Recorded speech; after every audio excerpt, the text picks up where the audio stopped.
بسم الله الرحمن الرحيم تبارك الذي بيده الملك وهو على كل شيء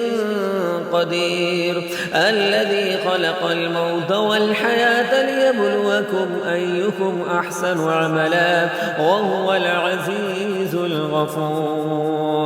الذي خلق 7 سماوات طباقا ما ترى في خلق الرحمن من تفاوت فارجع البصر هل ترى من فطور ثم ارجع البصر كرتين ينقلب إليك البصر خاسئا وهو حسير ولقد زينا السماء الدنيا بمصابيح وجعلناها رجوما للشياطين وأعتدنا لهم عذاب السعير وللذين كفروا بربهم عذاب جهنم وبئس المصير إذا ألقوا فيها سمعوا لها شهيقا وهي تفور تكاد تميز من الغيظ كلما ألقي فيها فوج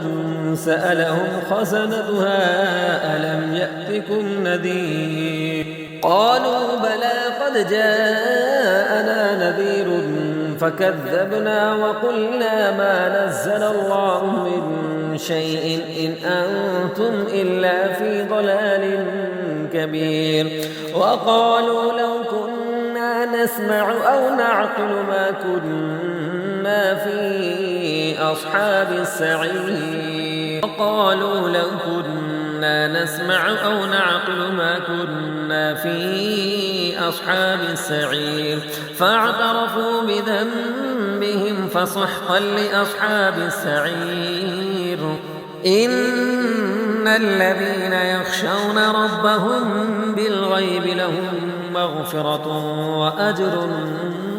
كبير وأسروا قولكم أو اجهروا به إنه عليم بذات الصدور ألا يعلم من خلق وهو اللطيف الخبير